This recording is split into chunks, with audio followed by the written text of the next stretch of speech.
Spectrum आधुनिक भारत का इतिहास अध्याय 17 1920 के दशक में स्वराजी समाजवादी विचार एवं अन्य नवीन शक्तियों का उदय। स्वराजी एवं परिवर्तन विरोधी कांग्रेस खिलाफत स्वराज पार्टी का उदय। मार्च 1922 में गांधी जी की गिरफ्तारी के पश्चात राष्ट्रवादी खेमे में बिखराव आने लगा, संगठन टूटने लगा तथा जुझारू राष्ट्रवादी नेताओं का मनोबल कमजोर पड़ने लगा। इन परिस्थितियों में कांग्रेसियों के मध्य यह बहस छिड़ गई कि संक्रमण के इस काल में कौन सा रास्ता अख्तियार किया जाए। बहुत से लोगों ने गांधी जी की रणनीति एवं नेतृत्व पर प्रश्न चिन्ह लगाना प्रारंभ कर दिया। दूसरे लोग इस गतिरोध से उबरने का विकल्प ढूंढने लगे। कांग्रेस का एक खेमा, जिसका नेतृत्व सी.आर. दास, मोतीलाल नेहरू एवं अजमल खान कर रहे थे, चाहता था कि राष्ट्रवादी आंदोलनकारी विधान परिषदों लेजिस्लेटिव काउंसिलों का बहिष्कार बंद कर दें। इनका विचार था कि वे असहयोग को व्यवस्थापिका सभाओं तक ले जाकर सरकारी प्रस्तावों का विरोध करेंगे तथा सरकारी मशीनरी के कार्यों में रुकावट डालने का प्रयास करेंगे। इनका तर्क था कि यह युक्ति असहयोग आंदोलन का परित्याग नहीं, अपितु उसे प्रभावी बनाने की रणनीति है। यह संघर्ष का एक नया मोर्चा सिद्ध होगा। दूसरे शब्दों में, उनका उद्देश्य विधान परिषदों को अपने अनुकूल मोड़ना या समाप्त करना था। उदाहरणार्थ, यदि सरकार राष्ट्रवादियों की मांगों की उपेक्षा करती है तो वे व्यवस्थापिकाओं के कार्य संचालन को अवरुद्ध कर देंगे तथा सरकार का ध्यान इस ओर आकर्षित करने हेतु उसे विवश करेंगे। वे लोग जो विधान परिषदों में प्रवेश की वकालत कर रहे थे, उन्हें स्वराजियों परिवर्तन समर्थक के नाम से जाना गया, जबकि वे लोग जो विधान परिषदों में प्रवेश के पक्षधर नहीं थे तथा स्वराजियों के प्रस्तावों का विरोध कर रहे थे, उन्हें परिवर्तन विरोधी कहा गया। इस विचारधारा के समर्थकों में वल्लभ भाई पटेल, राजेंद्र प्रसाद, सी राजगोपालाचारी तथा M.A. अंसारी प्रमुख थे। परिवर्तन विरोधियों ने विधान परिषदों में प्रवेश के प्रस्ताव का विरोध किया।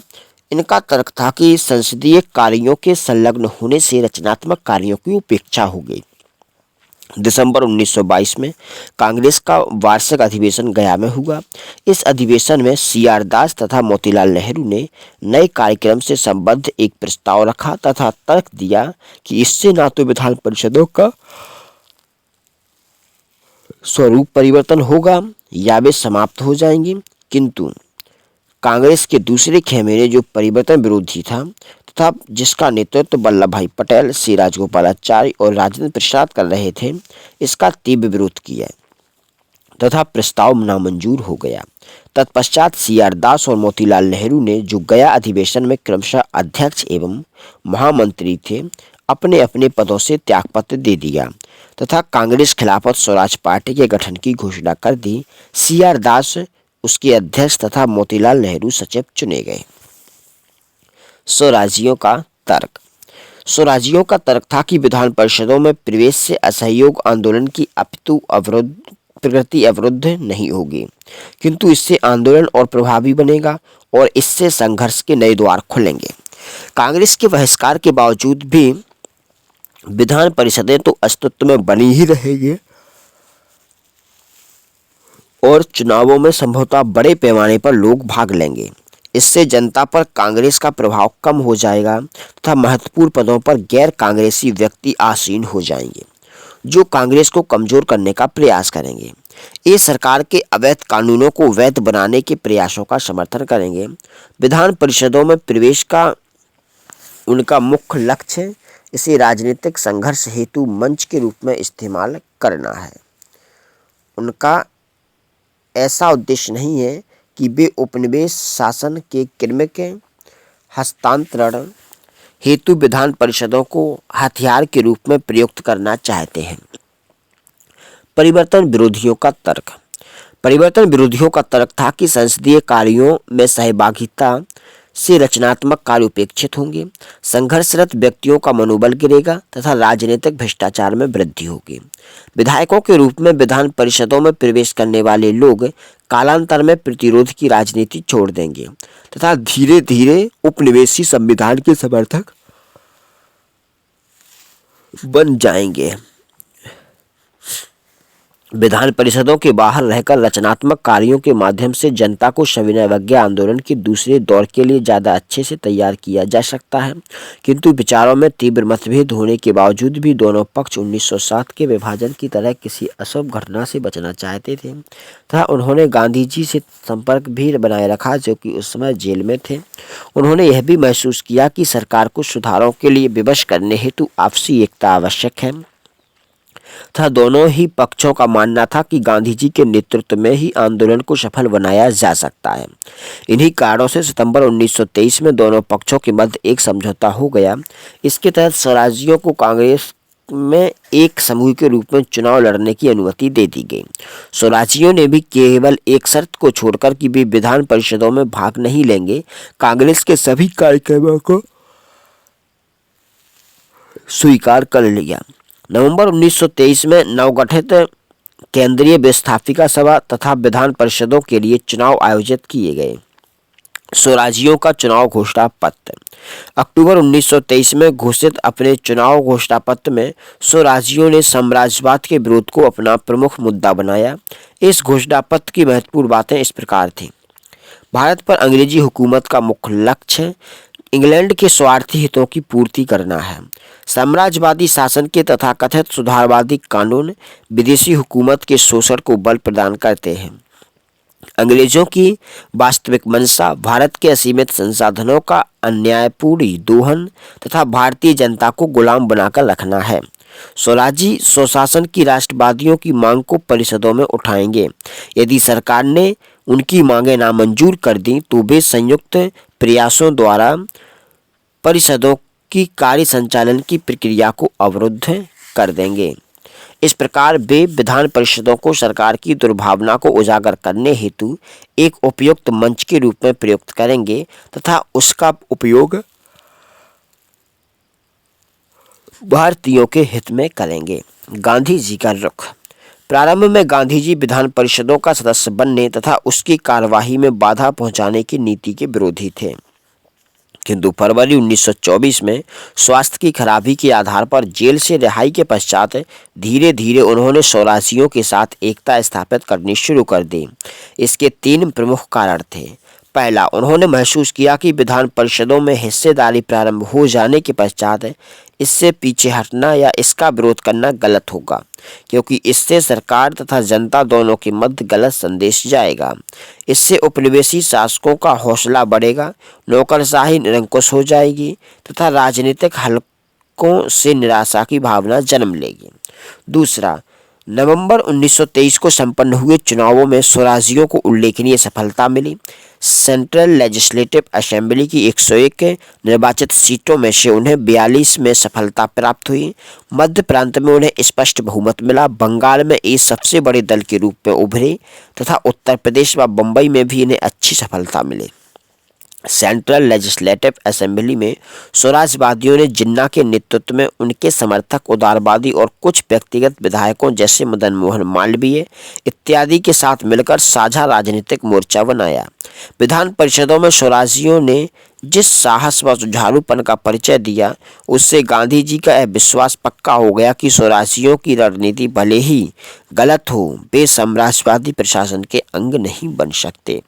तीसरा, कुछ समय पश्चात आतंकवाद को नियंत्रित करने के नाम पर सरकार ने नागरिक अधिकारों तथा स्वराजियों का दमन प्रारंभ कर दिया। अक्टूबर 1924 में अनेक स्वराजी एवं कांग्रेसी नेता गिरफ्तार कर लिए गए तथा उन्हें प्रताड़ित किया गया। इनमें सुभाष चंद्र बोस, अनिल बरन राय तथा एस.सी. मित्र इत्यादि प्रमुख थे। सरकार की दमनकारी नीतियों से गांधी जी असंतुष्ट हो गए तथा उन्होंने स्वराजियों के साथ एकता दर्शाने तथा उनका समर्थन करने का निश्चय किया। विधानमंडलों में स्वराजियों की गतिविधियां। 1924 के अंत तक स्वराजियों की स्थिति काफी कमजोर हो चुकी थी। सांप्रदायिक दंगे, सांप्रदायिक तथा उत्तरदायित्व या प्रतिरोध के मुद्दे पर स्वराजियों के खेमे में विभाजन इसके लिए मुख्य रूप से उत्तरदायी थे। 16 जून 1925 को C.R. दास की मृत्यु हो गई और गहरा आघात लगा। स्वराजियों के खेमे में उत्तरदायित्व की अवधारणा के समर्थक कुछ नेताओं जैसे लाला लाजपत राय, मदन मोहन मालवीय तथा N.C. केलकर ने सरकार के साथ समर्थन तथा हिंदू हितों की रक्षा के लिए सत्ता में यथासंभव भागीदारी की वकालत की। उन्होंने मोतीलाल नेहरू जैसे अप्रतिक्रियावादी पर आरोप लगाया कि वे मांसाहारी तथा हिंदू हितों के विरोधी हैं। इसके पश्चात लाला लाजपत राय एवं मदन मोहन मालवीय ने स्वराज पार्टी छोड़ दी। इसके अतिरिक्त भी स्वराज पार्टी को कमजोर करने वाली अनेक गतिविधियां चलती रहीं। तदुपरांत पार्टी को और अधिक टूट से बचाने, संसदीय भ्रष्टाचार रोकने तथा कार्यकर्ताओं को और अधिक निराशा से बचाने के लिए पार्टी के मुख्य नेतृत्व में सविनय अवज्ञा आंदोलन के प्रति पुनः अपनी आस्था व्यक्त की तथा मार्च 1926 में विधानमंडल में भाग न लेने का फैसला किया। दूसरी ओर स्वराज पार्टी के दूसरे खेमे में नवंबर 1926 के चुनावों का समर्थन किया और इसमें भाग लेने का फैसला किया, किंतु दुर्बलता के कारण इन चुनावों में पार्टी कोई महत्वपूर्ण प्रदर्शन नहीं कर पाई और अंततः 1930 में लाहौर कांग्रेस अधिवेशन में पारित प्रस्तावों तथा सविनय अवज्ञा आंदोलन 1930-34 में छिड़ने के कारण स्वराजियों ने विधानमंडल का दामन छोड़ दिया। स्वराजियों की उपलब्धियां। गठबंधन के सहयोगियों के साथ मिलकर स्वराजियों ने कई बार सरकार के विरुद्ध मतदान किया। यहां तक कि उन्होंने बजट संबंधी मांगों पर भी सरकार के विरुद्ध मतदान किया तथा स्थगन प्रस्ताव पारित किया। स्वशासन, नागरिक स्वतंत्रता तथा औद्योगिकरण के समर्थन में उन्होंने सशक्त भाषण दिए। 1925 में विट्ठल भाई पटेल सेंट्रल लेजिस्लेटिव असेंबली के अध्यक्ष चुने गए। 1928 में सार्वजनिक सुरक्षा विधेयक पब्लिक सेफ्टी बिल पर सरकार की पराजय स्वराजियों की महत्वपूर्ण उपलब्धि थी। इस विधेयक में यह प्रावधान था कि सरकार अवांछित तथा विध्वंसकारी चरित्र वाले विदेशियों को देश से निर्वासित कर सकती है। इसका प्रमुख कार्य तत्कालीन समय में समाजवाद एवं साम्यवाद का तेजी से प्रचार था। भारत में ब्रिटिश सरकार इस दिशा में पहले से ही सतर्क थी। सरकार का विश्वास था कि कॉमिंटर्न द्वारा भेजे गए विदेशी भारत में ब्रिटिश सरकार को अस्थिर करने का प्रयास कर सकते हैं। स्वराजियों की गतिविधियों ने ऐसे समय में राजनीतिक निर्बाध को भर दिया, जबकि राष्ट्रीय आंदोलन धीरे धीरे अपनी सामर्थ्य खोता जा रहा था तथा उसके सम्मुख राजनीतिक शून्यता उत्पन्न हो गई थी। उन्होंने मॉन्टेग्यू चेम्सफोर्ड सुधारों का खोखलापन उजागर कर दिया।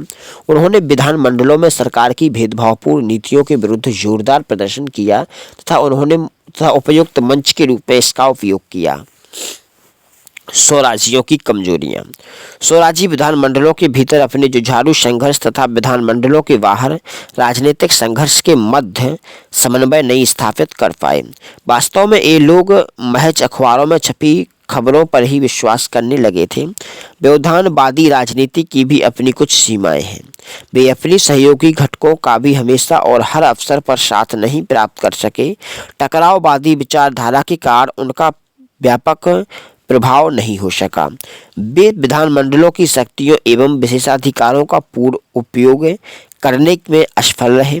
बंगाल में बहुसंख्यक स्वराजियों ने जमींदारों के विरुद्ध काश्तकारों की मांगों का समर्थन नहीं किया। इससे काश्तकार नाराज हो गए। इनमें बहुसंख्यक मुसलमान थे।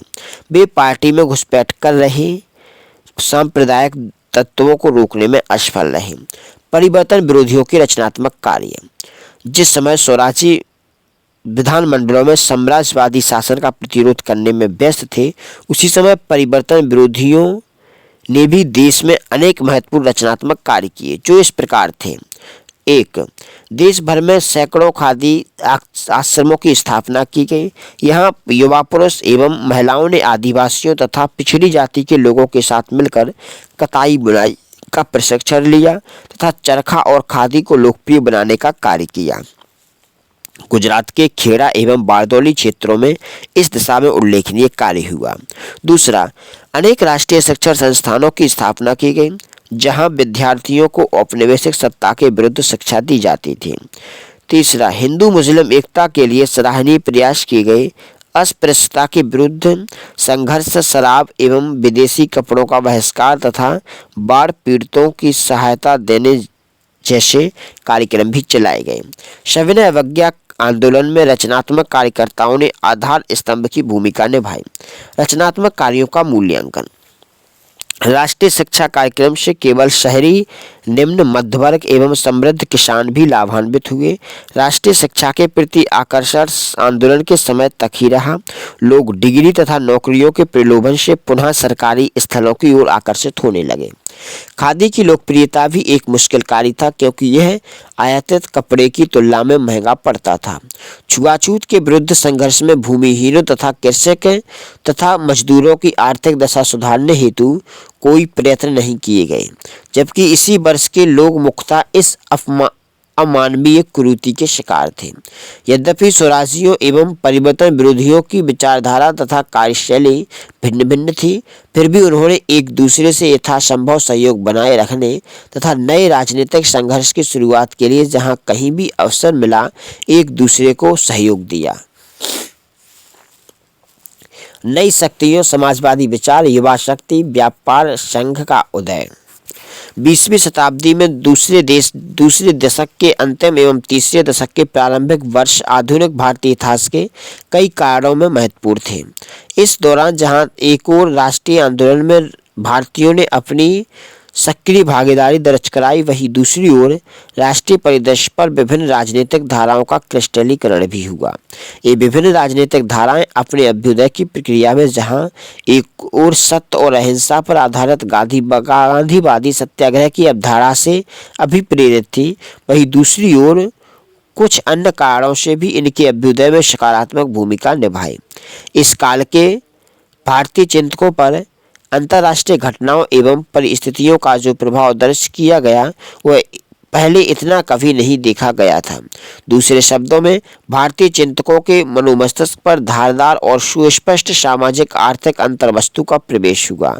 1920 के दशक में जिन नई शक्तियों का अभ्युदय हुआ, वे इस प्रकार थे। समाजवादी एवं मार्क्सवादी विचारों का प्रसार।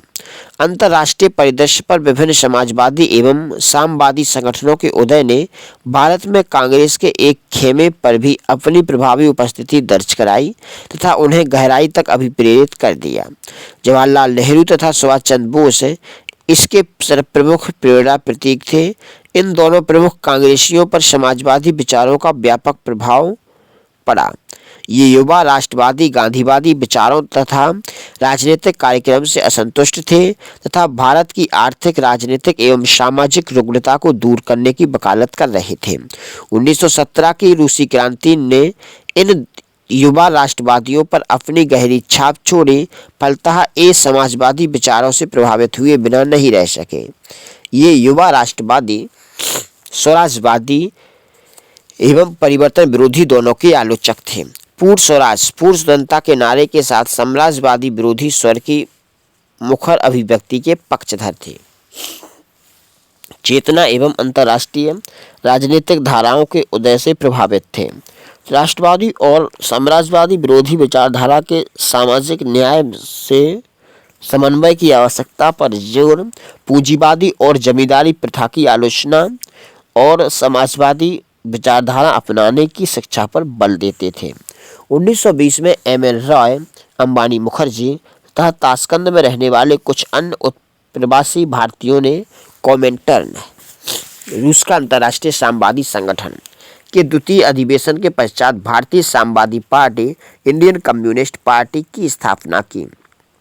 एम.एन. रॉय प्रथम भारतीय थे जिन्हें कॉमिंटर्न के नेतृत्व हेतु चुना गया। 1924 में कई साम्यवादियों यथा S.A. डांगे, मुजफ्फर अहमद, शौकत उस्मानी तथा नलिनी गुप्ता को कांग्रेस बोल्शेविक षड्यंत्र केस में कारावास की सजा सुनाई गई। 1925 में कानपुर में अखिल भारतीय स्तर के संगठन कम्युनिस्ट पार्टी ऑफ इंडिया की स्थापना की गई। 1929 में सरकार ने 32 लोगों को गिरफ्तार कर लिया तथा उन पर मेरठ षड्यंत्र केस का मुकदमा चलाया। गिरफ्तार किए गए लोगों में क्रांतिकारी राष्ट्रवादी ट्रेड यूनियन के कार्यकर्ता तथा 3 ब्रिटिश साम्यवादी फिलिप स्प्रेट, वैन ब्रिडले और लेस्टर हॉचिंसन सम्मिलित थे। कांग्रेस का मुख्य उद्देश्य यूनियन आंदोलन को समाप्त करना तथा साम्यवादियों को राष्ट्रीय आंदोलन से अलग थलग करना था। पूरे राष्ट्र में कृषक एवं मजदूर संगठनों में ने एकजुट होकर प्रयास किया तथा मार्क्सवादी एवं साम्यवादी विचारों का प्रचार प्रसार किया। 1928 में सभी कृषक एवं मजदूर संगठनों को मिलाकर एक नया संगठन बनाया गया तथा इसका नाम अखिल भारतीय कामगार तथा कृषक दल all India works and peasants party रखा गया। इस पार्टी को अखिल भारतीय स्वराज्य स्वरूप प्रदान किया गया तथा देश के विभिन्न स्थानों में इसकी शाखाएं खोली गईं। सभी साम्यवादियों को इसका सदस्य बनाया गया। वर्कर्स एंड पीजेंट्स पार्टी का मुख्य उद्देश्य कांग्रेस के अंतर्गत काम करते हुए इसे अधिक क्रांतिकारी रुझान वाली तथा जन सामान्य की पार्टी बनाया था। साथ ही वर्ग संगठनों में स्वतंत्र रूप से किसानों और मजदूरों को सम्मिलित कर स्वतंत्रता प्राप्ति एवं तत्पश्चात भारत की समाजवाद के लक्ष्य तक पहुंचना था। भारतीय युवाओं की सक्रियता।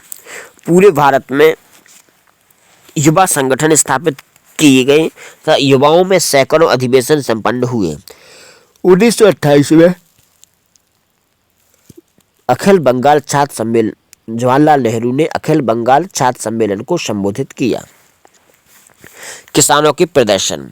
मध्य प्रांत में किसानों ने काश्तकारी नियमों में संशोधन, भू राजस्व, भू स्वराज में कमी, बेदखली के विरुद्ध संरक्षण तथा ऋणग्रस्तता से बचाव जैसे मुद्दों को लेकर उग्र प्रदर्शन किए।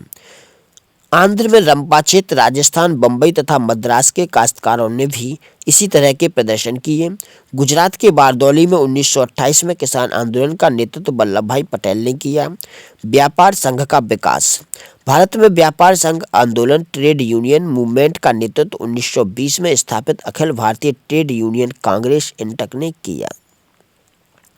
लाला लाजपत राय इसके प्रथम अध्यक्ष एवं दीवान चमन लाल इसके प्रथम सचिव थे। बाल गंगाधर तिलक ने भी इसमें महत्वपूर्ण योगदान दिया।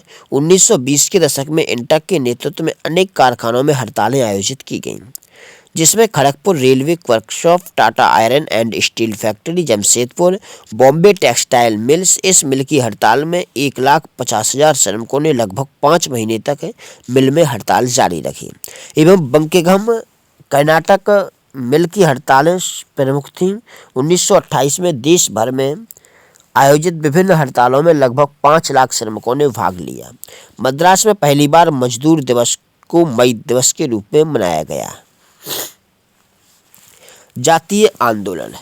पूर्ववर्ती शोषण तथा उत्पीड़न के विरुद्ध भारतीय समाज में विभिन्न जातीय आंदोलन एक बार पुनः गति पकड़ने लगा। हालांकि इन आंदोलनों की प्रकृति विभाजनकारी, संकीर्ण एवं मौलिक थी।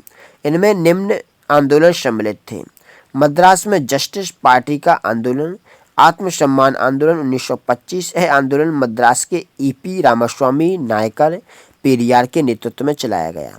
सतारा, महाराष्ट्र में सत्यशोधक कार्यकर्ताओं का आंदोलन, भास्कर राव जाधव महाराष्ट्र के नेतृत्व में चलाया गया आंदोलन। महाराष्ट्र में डॉक्टर भीमराव अंबेडकर के नेतृत्व में महारों का आंदोलन। केरल के अयप्पन एवं सी केशवन के नेतृत्व में सिद्धांतवादी ईरझाबों का आंदोलन। सामाजिक स्थिति में सुधार हेतु बिहार में यादवों का आंदोलन। पंजाब में फजल ए हुसैन के नेतृत्व में यूनियनिस्ट पार्टी का आंदोलन। तो क्रांतिकारी गतिविधियों का समाजवाद की ओर झुकाव। अहिंसा के सिद्धांत पर आधारित राजनीतिक संघर्ष की रणनीति से असंतुष्ट युवाओं का झुकाव धीरे धीरे समाजवाद की ओर होने लगा। स्वराजवादियों एवं परिवर्तन विरोधी के कार्यक्रमों से भी वे संतुष्ट नहीं हो सके, फलतः इस समाजवादी विचारधारा से प्रभावित होकर इस ओर आकृष्ट होने लगे। इसके परिणाम स्वरूप क्रांतिकारी आतंकवाद की 2 धाराएं विकसित हुई। हिंदुस्तान रिपब्लिकन एसोसिएशन पंजाब, उत्तर प्रदेश एवं बिहार में, युगांतर अनुशीलन समितियां तथा कालांतर में बंगाल में सूर्य सेन के नेतृत्व में चटगांव विद्रोह समूह। 19वीं शताब्दी के दूसरे एवं तीसरे दशक में क्रांतिकारी गतिविधियां। असहयोग आंदोलन के पश्चात लोग क्रांतिकारी गतिविधियों की ओर आकर्षित क्यों हुए? प्रथम विश्व युद्ध के दौरान क्रांतिकारी आतंकवाद का निर्ममता से दमन किया गया। अनेक क्रांतिकारी भूमिगत हो गए, कई जेल में डाल दिए गए और कई इधर उधर बिखर गए। 1920 के प्रारंभ में सरकार ने जेल में बंद विभिन्न क्रांतिकारी आतंकवादियों को आम माफी देकर रिहा कर दिया।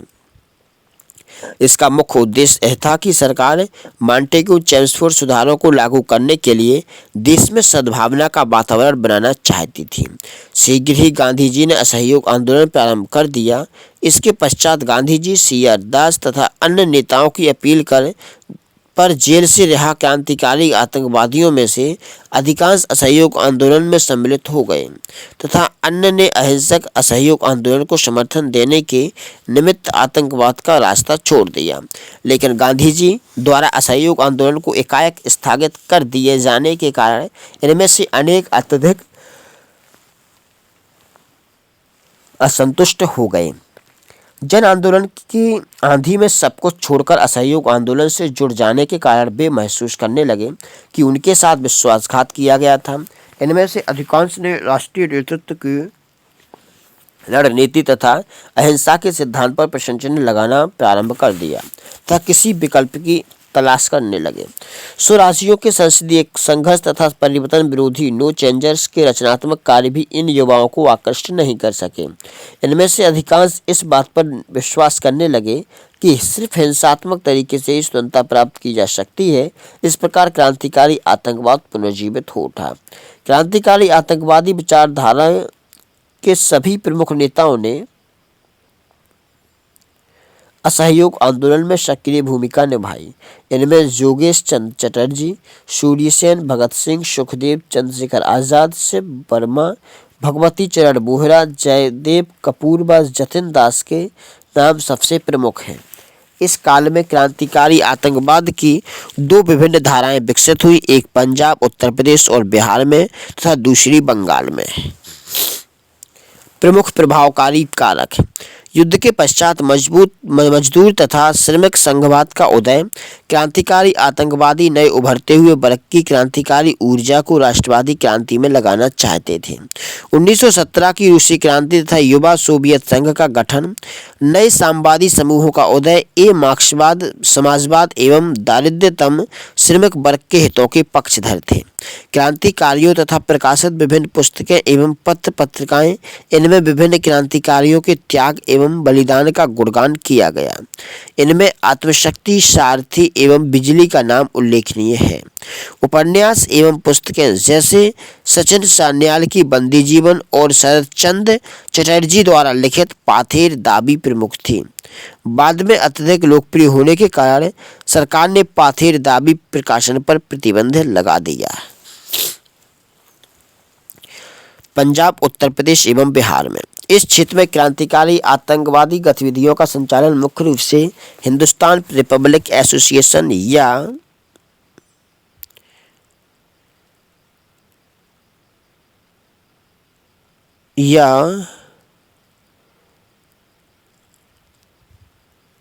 आर्मी ने किया। कालांतर में हिंदुस्तान रिपब्लिकन एसोसिएशन का नाम बदलकर हिंदुस्तान सोशलिस्ट रिपब्लिकन एसोसिएशन कर दिया गया। हिंदुस्तान रिपब्लिकन एसोसिएशन HRA की स्थापना अक्टूबर 1924 में कानपुर में की गई। कानपुर में क्रांतिकारी युवकों के एक अधिवेशन में रामप्रसाद बिस्मिल, योगेश चंद्र चटर्जी एवं सचिन सान्याल ने अन्य क्रांतिकारियों के सहयोग से इनकी स्थापना की। हिंदुस्तान रिपब्लिकन एसोसिएशन का उद्देश्य सशस्त्र क्रांति के माध्यम से औपनिवेशिक सत्ता को उखाड़ फेंकना तथा संघीय गणतंत्र संयुक्त राज्य Bharat United states of India की स्थापना करना था, जिसका मुख्य आधार वयस्क मताधिकार हो। काकोरी कांड, अगस्त 1925। हिंदुस्तान रिपब्लिकन एसोसिएशन का सबसे प्रमुख कार्य काकोरी डकैती था। 9 अगस्त 1925 को एसोसिएशन के सदस्यों ने सहारनपुर लखनऊ लाइन पर 8 डाउन रेलगाड़ी को काकोरी नामक गांव में रोककर रेल विभाग से खजाने को लूट लिया। सरकार इस घटना से अत्यंत क्रोधित हो गई। उसने भारी संख्या में आतंकवादियों को गिरफ्तार कर उन पर काकोरी षड्यंत्र का मुकदमा चलाया। रामप्रसाद बिस्मिल, अशफाक उल्लाह खान, राजेंद्र लाहिड़ी तथा रोशन सिंह को फांसी दे दी गई। 4 को आजीवन कारावास की सजा देकर अंडमान भेज दिया गया तथा 17 अन्य लोगों को लंबी सजाएं सुनाई गईं। चंद्रशेखर आजाद फरार हो गए। काकोरी षड्यंत्र कांड में उत्तर भारत के क्रांतिकारियों को एक बड़ा घात लगा, लेकिन इससे क्रांतिकारी आतंकवाद का पूर्णतः दमन नहीं हो सका। काकोरी षड्यंत्र केस में क्रांतिकारी और भड़क उठे तथा कई और युवा क्रांतिकारी संघर्ष के लिए तैयार हो गए। उत्तर प्रदेश में शिव वर्मा, जयदेव कपूर तथा विजय कुमार सिन्हा तथा पंजाब में भगत सिंह, सुखदेव तथा भगवती चरण बोहरा ने चंद्रशेखर आजाद के नेतृत्व में हिंदुस्तान रिपब्लिकन एसोसिएशन को पुनः संगठित करने का काम प्रारंभ कर दिया। इन युवा क्रांतिकारियों पर धीरे धीरे समाजवादी विचारधारा का प्रभाव भी पड़ने लगा। दिसंबर 1928 में दिल्ली के फिरोजशाह कोटला मैदान में युवा क्रांतिकारियों की एक बैठक आयोजित की गई, जिसमें युवा क्रांतिकारियों ने सामूहिक नेतृत्व को स्वीकारा तथा समाजवाद की स्थापना को अपना लक्ष्य निर्धारित किया। बैठक में हिंदुस्तान रिपब्लिकन एसोसिएशन का नाम बदलकर Hindustan socialist Republican association HSRA रखा गया। सैंडर्स हत्या, लाहौर, दिसंबर 1928। धीरे धीरे जब हिंदुस्तान सोशलिस्ट रिपब्लिकन एसोसिएशन के क्रांतिकारी विध्वंसक और क्रांतिकारी गतिविधियों से दूर होते जा रहे थे, उसी समय नवंबर 1928 में शेर-ए-पंजाब लाला लाजपत राय की लाठीचार्ज से हुई मृत्यु से भी पुनः भड़क उठे। 1928 में लाहौर में साइमन कमीशन के भारत दौरे का विरोध करने हेतु एक प्रदर्शन आयोजित किया गया। प्रदर्शनकारियों का नेतृत्व लाला लाजपत राय कर रहे थे। लाहौर में सहायक पुलिस कप्तान श्री सैंडर्स ने साइमन कमीशन के विरुद्ध प्रदर्शन कर रहे लोगों पर लाठीचार्ज का आदेश दे दिया। इसके परिणामस्वरूप लाला लाजपत राय को संघातक चोट लगी तथा 15 नवंबर 1928 को उनकी मृत्यु हो गई। हिंदुस्तान सोशलिस्ट रिपब्लिकन एसोसिएशन के 3 प्रमुख सदस्यों भगत सिंह, चंद्रशेखर आजाद तथा राजगुरु ने लाला लाजपत राय की मौत के लिए सैंडर्स को दोषी मानते हुए 17 दिसंबर 1928 को सैंडर्स की हत्या कर दी। सैंडर्स की हत्या को इन शब्दों द्वारा न्यायोचित करार दिया गया: देश के करोड़ों लोगों के सम्मानीय नेता की एक साधारण पुलिस अधिकारी के क्रूर हाथों द्वारा की गई हत्या राष्ट्र का घोर अपमान है। भारत के देशभक्त युवाओं का यह कर्तव्य है कि वे इस कायरतापूर्ण हत्या का बदला लें। हमें सैंडर्स की हत्या का अफसोस है, किंतु वह उस अमानवीय व्यवस्था का एक अंग था जिसे नष्ट करने के लिए हम संघर्ष कर रहे हैं। केंद्रीय विधानसभा में बम विस्फोट, अप्रैल 1929।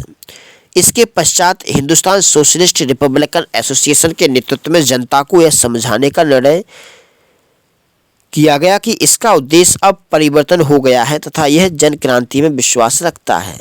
इसी समय ब्रिटिश सरकार भारतीयों, विशेषकर मजदूरों के मौलिक अधिकारों पर प्रतिबंध लगाने के उद्देश्य से ट्रेड डिस्प्यूट बिल तथा पब्लिक सेफ्टी बिल पास करने की योजना बना रही थी।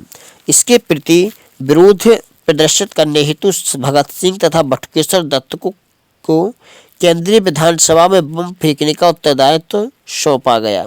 बम फेंकने का उद्देश्य किसी की हत्या करना नहीं, अपितु सरकार को विरोध से अवगत कराना तथा बहरे को सुनाना था।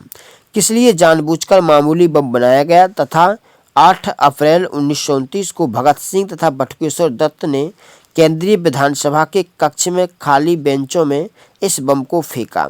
बम फेंकने का मुख्य उद्देश्य अपनी गिरफ्तारी देकर अदालत को अपनी विचारधारा के विचार का माध्यम बनाना था, जिससे जनता उनके विचारों तथा राजनीतिक षड्यंत्र से परिचित हो सके। बम फेंकने के उपरांत मची भगदड़ में भगत सिंह तथा बटुकेश्वर दत्त आसानी से भाग सकते थे, किंतु वे इंकलाब जिंदाबाद के नारे लगाते रहे। भगत सिंह और बटुकेश्वर दत्त ने जानबूझकर स्वयं को गिरफ्तार कराया था, क्योंकि वे जनता को यह संदेश देना चाहते थे कि क्रांतिकारी गतिविधियों की सजा क्रांतिकारी स्वयं भुगतने को तैयार हैं, क्योंकि उस समय भारत में यह धारणा बनाई जा रही थी कि आतंकवादी गतिविधियों के पश्चात क्रांतिकारी बचकर निकल जाते हैं तथा सरकारी दमन की सजा जनता को भुगतनी पड़ती है। सरकार ने चंद्रशेखर आजाद के अतिरिक्त सभी प्रमुख क्रांतिकारियों को पकड़ लिया। भगत सिंह, सुखदेव तथा राजगुरु पर लाहौर षड्यंत्र केस के तहत मुकदमा चलाया गया। अन्य क्रांतिकारियों की सजा कड़ी की गई। जेल में इन क्रांतिकारियों ने जेल की अमानवीय परिस्थितियों के विरोध में भूख हड़ताल कर दी तथा मांग की कि राजनीतिक बंदियों के साथ हिरासत के दौरान सम्मानीय तथा न्यायोचित व्यवहार किया जाए। जतिन दास पहले शहीद बने। जेल में 64 दिनों की भूख हड़ताल के कारण उनकी मृत्यु हो गई।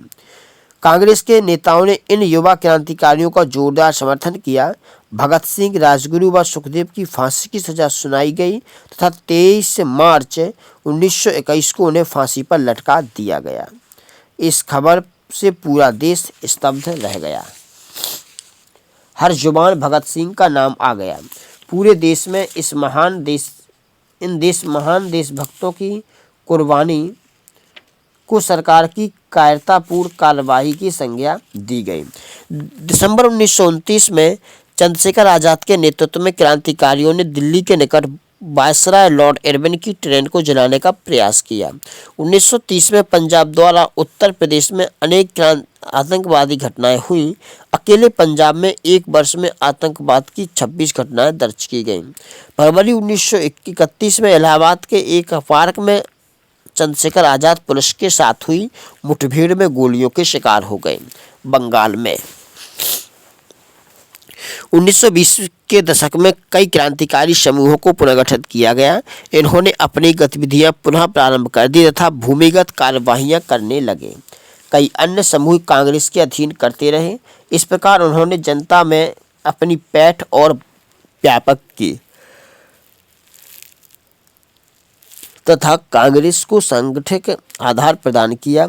कस्बों तथा गांवों में C.R. दास के स्वराजवादी कार्यक्रम ने इन युवा क्रांतिकारियों ने सक्रिय भूमिका निभाई तथा उसे व्यापक सहयोग प्रदान किया। 1925 में C.R. दास की मृत्यु के पश्चात बंगाल में कांग्रेस दो धड़ों में विभक्त हो गई। एक धड़े का नेतृत्व अनुशीलन समिति से संबद्ध J.M. सेनगुप्ता ने किया, जबकि दूसरे धड़े का नेतृत्व युगांतर समूह से संबद्ध सुभाष चंद्र बोस के हाथों में था। इन पुनर्गठित अधिकारी समूहों ने कई आतंकवादी गतिविधियां संपन्न की। 1924 में कलकत्ता के बदनाम पुलिस कमिश्नर चार्ल्स टैगोर की गोपनीय शाह ने हत्या करने की चेष्टा की। इसके पश्चात सरकार ने कड़ाई से क्रांतिकारियों को कुचलना प्रारंभ कर दिया। सुभाष चंद्र बोस सहित अनेक क्रांतिकारी गिरफ्तार कर लिए गए तथा गोपीनाथ शाह को फांसी पर चढ़ा दिया गया। सरकारी दमन तथा आपसी फूट के कारण क्रांतिकारी गतिविधियां धीरे धीरे कमजोर पड़ने लगीं, किंतु शीघ्र ही प्रमुख क्रांतिकारी पुनः सक्रिय हो गए तथा उन्होंने नए विद्रोही संगठनों की स्थापना कर दी। इन पुनर्गठित तथा नव गठित क्रांतिकारी समूहों ने भी अनेक क्रांतिकारी गतिविधियों को अंजाम दिया। इन नए विद्रोही संगठनों में सबसे सक्रिय संगठन था चटगांव क्रांतिकारियों का गुट, जिसके नेता सूर्यसेन थे। चटगांव शस्त्रागार लूट अप्रैल 1930। सूर्यसेन ने असहयोग आंदोलन में सक्रिय भूमिका निभाई थी तथा चटगांव के राष्ट्रीय विद्यालय में शिक्षक के रूप में कार्य कर रहे थे। लोग उन्हें प्यार से मास्टर दा के नाम से पुकारते थे। क्रांतिकारी गतिविधियों के संलग्न होने के कारण 1926 से 1928 तक उन्हें 2 साल की सजा हुई। जेल में रिहा होने के पश्चात वे कांग्रेस में काम करते रहे। वे चटगांव जिला कांग्रेस कमेटी के सचिव थे। वे कहा करते थे, सहृदयता क्रांतिकारी का विशेष गुण है। सूर्यसेन मृदुभाषी, शांत और लगनशील व्यक्ति थे तथा कविताओं से उन्हें बहुत लगाव था। रविन्द्रनाथ टैगोर तथा काजी नजरुल इस्लाम के वे बहुत बड़े प्रशंसक थे। सूर्यसेन ने अपने सहयोगियों अनंत सिंह, गणेश घोष और लोकीनाथ बाउल के साथ मिलकर सशस्त्र विद्रोह की योजना बनाई। उनका उद्देश्य जनता को यह बताना था कि सशस्त्र विद्रोह से शक्तिशाली ब्रिटिश साम्राज्यवाद की जड़ को उखाड़ा कर फेंका जा सकता है। विद्रोह की प्रस्तावित कार्यवाही में चटगांव के 2 शस्त्रागारों पर कब्जा कर युवा क्रांतिकारियों को हथियारबंद करने के नियमित हथियारों को लूटना, नगर की टेलीफोन और टेलीग्राफ संचार व्यवस्था को नष्ट करना तथा चटगांव और शेष बंगाल के बीच रेल संपर्क को भंग करना था। इंडियन रिपब्लिक आर्मी की चटगांव शाखा के तले 65 युवा क्रांतिकारियों द्वारा अप्रैल 1930 में शस्त्रागारों पर धावा बोल दिया गया। पुलिस शस्त्रागार पर सफलतापूर्वक कब्जा कर लिया गया। सूर्य सेन ने शस्त्रागार के बाहर राष्ट्रीय झंडा फहराया। क्रांतिकारी युवकों ने उन्हें सलामी दी तथा कामचलाऊ क्रांतिकारी सरकार के गठन की घोषणा की गई। बाद में वे समीपवर्ती गांवों में फैले गए तथा सरकारी दफ्तरों एवं सरकारी संपत्ति पर छापे मारे, किंतु शीघ्र ही सेना चटगांव पहुंच गई और उसने मोर्चा संभाल लिया। सेना तथा क्रांतिकारियों में सशस्त्र संघर्ष हुआ। कई युवा अधिकारी बहादुरी पूर्वक संघर्ष करते हुए शहीद हो गए। फरवरी 1933 में सूर्यसेन गिरफ्तार कर लिए गए, उन पर मुकदमा चलाया गया और जनवरी 1934 में उन्हें फांसी पर लटका दिया गया। किंतु चटगांव कांड से जनता अत्यंत प्रभावित हुई।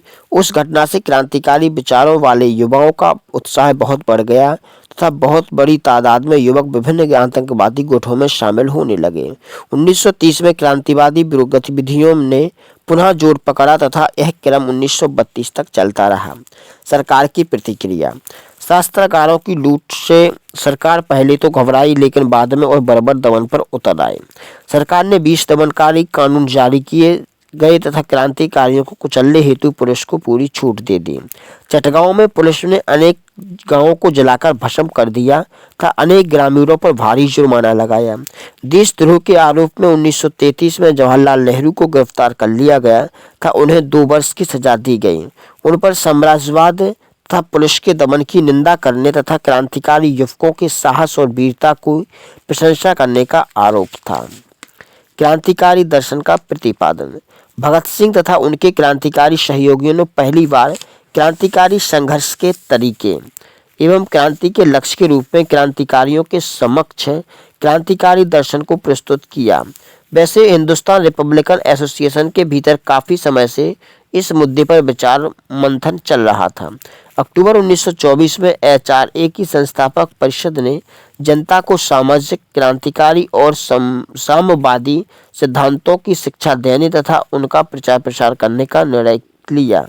1925 में उसने घोषणा पत्र में इसने कहा कि हिंदुस्तान रिपब्लिकन एसोसिएशन का उद्देश्य उन तमाम व्यवस्थाओं का उन्मूलन करना है जिसके तहत एक व्यक्ति दूसरे व्यक्ति का शोषण करता है। HRA के मुख्य अंग क्रांतिकारियों ने रेलवे तथा परिवहन के अन्य साधनों तथा इस्पात और जहाज निर्माण जैसे बड़े उद्योगों के राष्ट्रीयकरण का प्रस्ताव रखा। HRA ने किसानों और मजदूरों का संगठन बनाने तथा संगठित हथियारबंद क्रांति के लिए काम करने का भी निर्णय लिया। अपने अंतिम वर्षों के दौरान 1920 के दशक के एक क्रांतिकारी विनाशकारी तथा व्यक्तिगत आतंकवाद गतिविधियों से दूर होने लगे तथा उनका झुकाव राजनीतिक आंदोलन की तरफ होने लगा। अपनी हिरासत की अवधि में रामप्रसाद बिस्मिल ने युवकों से अपील की कि वे पिस्तौल और रिवाल्वर का साथ छोड़ दें, क्रांतिकारी षड्यंत्रों में हिस्सा न लें और खुला आंदोलन चलाएं। उन्होंने युवकों से हिंदू मुस्लिम एकता बनाए रखने तथा सभी राजनीतिक दलों से कांग्रेस के नेतृत्व में एक होने की भी अपील की। बिस्मिल ने सामवाद में अपनी आस्था व्यक्त की तथा इस सिद्धांत का समर्थन किया कि प्रकृति की संपदा पर प्रत्येक इंसान का बराबर का अधिकार है।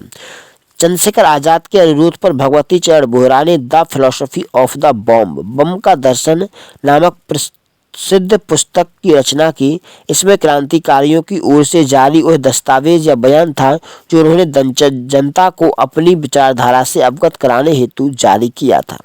यहाँ तक कि अपनी गिरफ्तारी से पहले भगत सिंह का भी उग्रवाद और व्यक्तिगत आतंकवाद कार्यवाहियों से विश्वास उठ चुका था तथा वे मार्क्सवाद में विश्वास करने लगे थे। उनका मानना था कि व्यापक जन आंदोलन ही सफल क्रांति लाने का एकमात्र तरीका है। दूसरे शब्दों में क्रांति का तात्पर्य है जनता के द्वारा जनता के लिए। इसी उद्देश्य से भगत सिंह ने 1926 में पंजाब में क्रांतिकारियों के खुले संगठन भारत नौजवान सभा के गठन में महत्वपूर्ण सहयोग प्रदान किया। इसके गठन में उनकी प्रमुख भूमिका थी। भगत सिंह इस सभा के संस्थापक महामंत्री थे। भारत नौजवान संघ का उद्देश्य युवकों, मजदूरों और किसानों के मध्य राजनीतिक कार्य करना, उन्हें संगठित करना और गांवों में सभा की शाखाएं खोलना था। भगत सिंह तथा सुखदेव ने छात्रों के मध्य खुले तौर पर संवैधानिक कार्य करने हेतु लाहौर छात्र संघ का भी गठन किया। भगत सिंह तथा उनके कामरेड साथियों ने यह भी महसूस किया कि क्रांति का तात्पर्य है क्रांतिकारी बुद्धिजीवियों के नेतृत्व में समाज के दलित, शोषित व गरीब तबके के जन आंदोलन का विकास। भगत सिंह कहा करते थे कि गांवों एवं किसानों की वास्तविक क्रांतिकारी सेनाएं हैं। किंतु प्रश्न उठता है कि फिर क्रांतिकारी व्यक्तिगत आतंकवादी कार्यवाहियां क्यों करते थे? इसके दो कारण थे। प्रथम, उनके विचारों में लगातार तीव्र परिवर्तन। अतीत उनके वर्तमान का एक हिस्सा था। जो उपलब्धि दशकों में हासिल हो सकती थी उसे वे थोड़े ही समय में हासिल करना चाहते थे। इसके अतिरिक्त नई विचारधारा की जन सामान्य में प्रभावी पैठ एक लंबी तथा ऐतिहासिक प्रक्रिया है। दूसरा, ये लोग इस उलझन में थे कि जनता को प्रभावित करने तथा नए समर्पित कार्यकर्ताओं को भर्ती करने के लिए कौन सा तरीका अपनाया जाए। वे अपनी गतिविधियों को कांग्रेस की धीमी बौद्धिक एवं राजनीतिक गतिविधियों से तेज भी करना चाहते थे। अतः इन्हीं सभी कारणों से अंततः उन्होंने यह निष्कर्ष निकाला कि बलिदान देकर ही युवाओं को प्रोत्साहित किया जा सकता है। इनका मानना था कि कुछ चमत्कारिक एवं बहादुरी पूर्वक कार्यवाहियां उनके प्रचार तथा आंदोलन को माध्यम बनाकर अपने सिद्धांतों तथा कार्यक्रमों को जनता तक पहुंचाकर ही समर्पित कैडरों को तैयार किया जा सकता है। क्रांति की पुनर्व्याख्या। भगत सिंह व उनके कॉमरेड साथियों ने क्रांति को व्यापक ढंग से परिभाषित किया। जब क्रांति का तात्पर्य हिंसा या लड़ाकूपन ही नहीं था, इसका पहला उद्देश्य था राष्ट्रीय स्वतंत्रता की स्थापना के लिए साम्राज्यवाद की जड़ से उखाड़ फेंकना तथा समाजवादी समाज की स्थापना करना। समाजवादी समाज का तात्पर्य ऐसे समाज से था जहां व्यक्ति द्वारा व्यक्ति का शोषण न हो। असेंबली बम कांड में भगत सिंह ने अदालत में कहा था कि क्रांति के लिए रक्त रंजक संघर्ष आवश्यक नहीं है, व्यक्तिगत वैर के लिए भी उनमें कोई जगह नहीं है। यह पिस्तौल और बम उपासना नहीं है। क्रांति से हमारा आशय है कि अन्याय पर आधारित वर्तमान अवस्था समाप्त होनी चाहिए। भगत सिंह का मार्क्सवाद तथा समाज के संबंध में मार्क्स की वर्गीय अवधारणा में पूर्ण विश्वास था। उन्होंने कहा कि किसानों को सिर्फ विदेशी शोषणकर्ता से ही मुक्ति नहीं पानी है, बल्कि उन्हें पूंजीपतियों और जमींदारों के चंगुल से भी मुक्त होना चाहिए। उन्होंने यह भी कहा कि भारत में संघर्ष तब तक जारी रहेगा जब तक मुट्ठीभर शोषणकर्ता अपने हितों की पूर्ति के लिए सामान्य जनता के श्रम का शोषण करते रहेंगे। इस बात का कोई विशेष महत्व नहीं है कि शोषणकर्ता अंग्रेज पूंजीपत हैं या भारतीयों या अंग्रेजों का गठबंधन है या पूरी तरह भारतीय है। उन्होंने समाजवाद को वैज्ञानिक ढंग से परिभाषित किया, जिसका अर्थ था पूंजीवाद तथा वर्ग प्रभुत्व का पूरी तरह अंत। भगत सिंह एक जागरूक तथा धर्मनिरपेक्ष क्रांतिकारी थे। नौजवान भारत सभा के उन नियमों में से जिन्हें भगत सिंह ने बनाया था, दो के अनुसार इस सभा के सदस्य किसी ऐसी संस्था, संगठन या पार्टी से किसी तरह का संबंध नहीं रखेंगे जो सांप्रदायिकता का प्रचार करती हो। साथ ही वे धर्म को जनता का व्यक्तिगत मामला मानते हुए जनता के मध्य सहनशीलता की भावना पैदा करने का प्रयास करेंगे। भगत सिंह ने जनता को अंधविश्वास तथा धर्म की जकड़न से मुक्त करने पर बहुत जोर दिया। उन्होंने धर्म एवं धार्मिक दर्शन की भी आलोचना की तथा नास्तिकता का मार्ग अपनाया। भगवान के अस्तित्व में भी उनकी आस्था खत्म हो गई। उन्होंने घोषित किया कि प्रगति के लिए संघर्षरत प्रत्येक व्यक्ति को अंधविश्वासी की आलोचना करनी ही पड़ेगी तथा रूढ़िवादी विचारों को चुनौती देनी ही पड़ेगी। प्रचलित मान्यताओं की प्रत्येक व्यवस्था को प्रासंगिकता एवं सदस्यता की कसौटी पर खड़ा उतरना होगा। बंगाल में नई क्रांतिकारी आंदोलन की विशेषताएं। इसकी सबसे प्रमुख विशेषता इसके बड़े पैमाने पर युवतियों की भागीदारी थी। सूर्य सेन के नेतृत्व में ये महिलाएं क्रांतिकारियों को शरण देने, संदेश पहुंचाने और बंदूक लेकर लड़ने का काम करती थीं। इस काल में बंगाल की प्रमुख महिला क्रांतिकारियों में प्रीतिलता वाडेदार, जिन्होंने पहाड़ तली चटगांव के रेलवे इंस्टीट्यूट में छापा मारा और शहीद हो गई, तथा कप्तान कल्पना दत्त, जिन्हें गिरफ्तार कर सूर्यसेन के साथ आजीवन कारावास की सजा दी गई सबसे प्रमुख थे। दिसंबर 1931 में कोमिल्ला की 2 स्कूली छात्राओं सुनीति चौधरी और शांति घोष ने एक जिलाधिकारी की गोली मारकर हत्या कर दी। फरवरी 1932 में बीना दास ने उपाधि वितरण हेतु आयोजित दीक्षांत समारोह में गवर्नर पर नजदीक से गोली चलाई। इस चरण में व्यक्तिगत आतंकवादी कार्यवाहियों का स्थान पर उपनिवेशी शासन के महत्वपूर्ण अंगों पर सामूहिक हमले को ज्यादा महत्व दिया गया। इसका उद्देश्य युवाओं के समक्ष एक उदाहरण प्रस्तुत करना तथा नौकरशाही का मनोबल कम करना था। क्रांतिवादियों की हिंदू धर्मपरायणता अब कम होने लगी था। उन्होंने धर्म के नाम पर शपथ लेना बंद कर दिया। मुसलमानों को भी क्रांतिकारी संगठनों में प्रवेश दिया जाने लगा।